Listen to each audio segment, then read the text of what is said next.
Good morning students.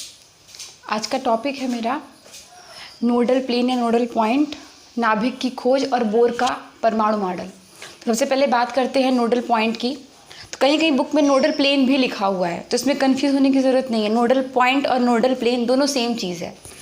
तो nodal point को define करते हैं कि जहाँ पर इलेक्ट्रॉन के पाए जाने की संभावना ज़ीरो होती है उसको कहते हैं नोडल प्लेन या नोडल पॉइंट।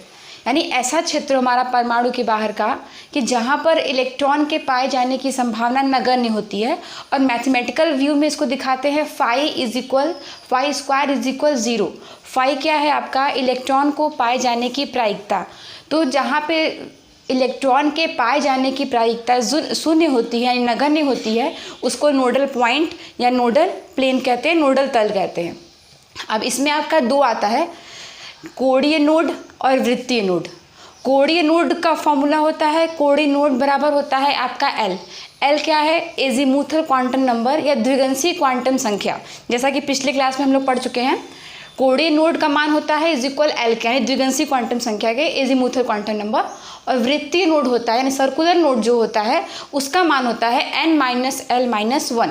तो आपका n क्या है? ये आपका मुख्य क्वांटम संख्या है, l आपका है द्विगंशीय क्वांटम संख्या यानी एजीमुथल, और -1। यानी अगर मान लीजिए किसी भी आप ऑर्बिटल के लिए निकाल रहे हैं, वृत्तीय नोड निकाल रहे हैं, कोणीय नोड निकाल रहे हैं, तो अगर मैंने लिया हुआ है 2p लिया हुआ है, 2p ऑर्बिटल लिया हुआ है, तो सिंपल सी बात है कि उसमें कोणीय नोड p के लिए l की वैल्यू हमेशा 1 होती है। डायरेक्ट आप लिख सकते हैं, निकालने की कोई ज़रूरत नहीं है वहाँ से। हर ऑर्बिटल के लिए l की वैल्यू अलग अलग होती है। जैसा कि s के लिए l की वैल्यू 0 होती है, p के लिए l की वैल्यू 1 होती है, d के लिए l की वैल्यू 2 होती है और f के लिए l की वैल्यू 3 होती है। तो चारों मान जो आपका है वो निश्चित है, उसमें कोई परिवर्तन नहीं होने वाला है। तो अगर 2p ऑर्बिटल हमने लिया है तो उसमें कोणीय नोड को निकालेंगे तो डायरेक्टली उसमें आ जाएगा 1। यानी जो कोणीय नोड एंगुलर नोड है उसका मान 1। अब वृत्तीय नोड की बात करते हैं तो 2p में n का मान क्या होगा? 2 और l का मान होगा 1। ठीक है, 2 - 1 - 1 2 - 2 इक्वल 0। यानी हमारा सर्कुलर नोड जो होगा वो 0 होगा। और इसी में आपका आता है तीसरा कुल नोड, यानी टोटल नोड कितने हैं आपके किसी भी ऑर्बिटल में।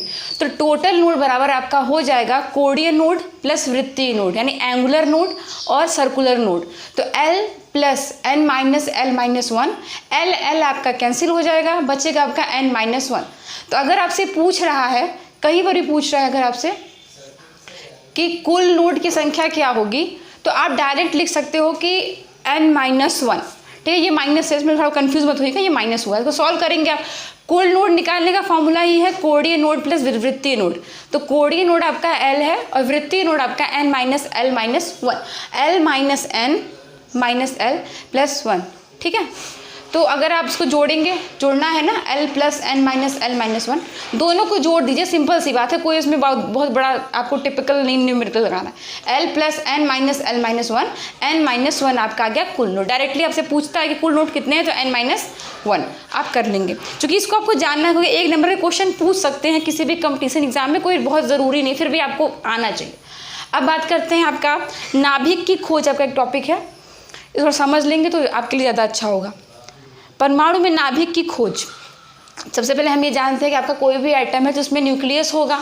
न्यूक्लियस में आपके प्रोटॉन और न्यूट्रॉन होंगे और इलेक्ट्रॉन बाहर ऑर्बिट में चक्कर लगाते रहते हैं।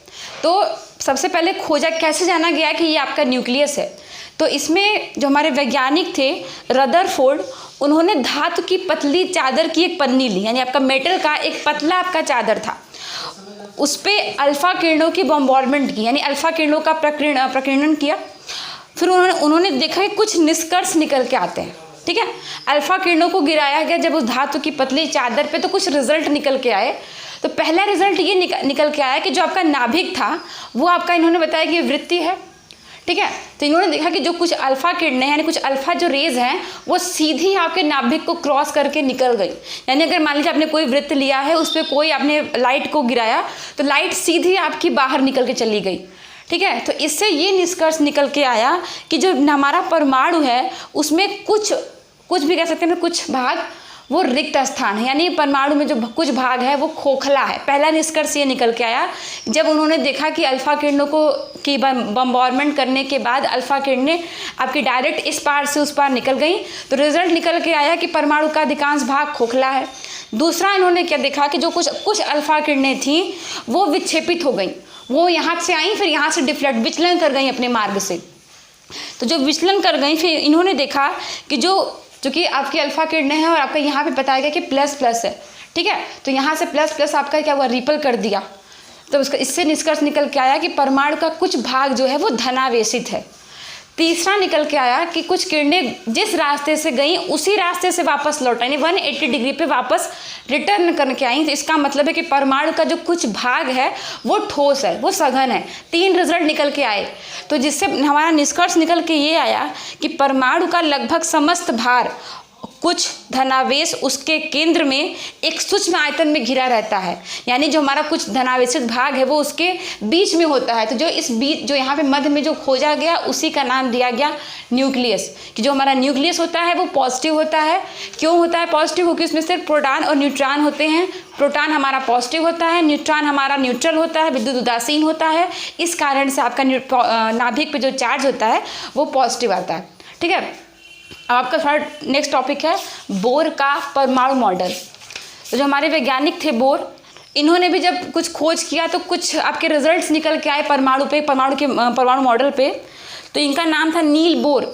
नील बोर ने रदरफोर्ड के ही खोजे हुए परमाणु नाभिक पे ही कुछ एक्सपेरिमेंट किया और कुछ रिजल्ट निकल के आए। पहला इन्होंने क्या देखा कि परमाणु के नाभिक के चारों ओर अनेक वृत्तीय कक्षाएं हैं, यानी जो हमारा न्यूक्लियस है उसके चारों ओर बहुत सारी आपकी कक्षाएं हैं, लेकिन इलेक्ट्रॉन उन सभी कक्षाओं में घूमता नहीं है। क्यों? जैसे कि अगर हमारा पहला ऑर्बिटल है K, दूसरा L, M, N। अगर आप K, L, M, N से नहीं ध्यान देते हैं तो आप ऐसे ध्यान दीजिए कि जो हमारा नाभिक है उसके बाहर की कक्षा 1, 2, तो 1 और जो 2 कक्षा है उनके बीच भी कोई कक्षा है। वो पॉइंट में आपका जैसे आप बोलते हैं ना 1 और 2 के बीच भी तो संख्याएं होती हैं, लेकिन हमारा जो इलेक्ट्रॉन है वो केवल पहले ऑर्बिटल और दूसरे ऑर्बिटल में ही मूव करता है, हर ऑर्बिटल में वो मूव नहीं करता है। दूसरा इन्होंने देखा कि प्रत्येक इलेक्ट्रॉन के साथ उसकी गति और स्थिति के कारण ऊर्जा एक निश्चित मात्रा में निहित होती है और किसी एक निश्चित कक्ष में घूमने वाले सभी इलेक्ट्रॉन की जो ऊर्जा होती है वो सब समान होती है। मतलब जो इलेक्ट्रॉन की ऊर्जा पहले ऑर्बिटल में वही दूसरे में होगी, वही तीसरे में होगी। तीसरा रिजल्ट इन्होंने देखा कि जो इलेक्ट्रॉन है वो हमारे कोणीय संवेग का पूर्ण गुणज होता है, यानी जो हमारा कोणीय संवेग यहाँ पर होता है वो h/2π होता है, उसका पूर्ण गुणज मतलब यहाँ पे 1h/2π, 2h/2π यानी एक इंटीजर रूप में रहता है। और जो इन्होंने लास्ट देखा कि जो हमारा mvr = nh/2π, जहाँ पे m हमारा क्या है, ये हमारा इलेक्ट्रॉन का द्रव्यमान है, v इलेक्ट्रॉन का वेग है और जो r है वो केंद्र से इलेक्ट्रॉन की दूरी है, एंड nh/2π जो h आपका यहाँ पर है वो प्लैंक कांस्टेंट है। तो इन्होंने बोर ने जो भी निष्कर्ष निकाला कि एटम के ऊपर कि जो हमारा इलेक्ट्रॉन है वो बाहरी कक्षा में घूमता है लेकिन सब कक्षाओं में वो नहीं घूमता है, और इसी को लेके इन्होंने कुछ इस पर न्यूमेरिकल बनाया है, कुछ थ्योरी है, मतलब वो आपको डिराइव करना पड़ेगा, तो उस पर चर्चा नेक्स्ट क्लास में करेंगे। तब तक इसको आप लोग नोट कर लीजिए और कोई भी दिक्कत है तो कमेंट करके पूछ सकते हैं। Thank you.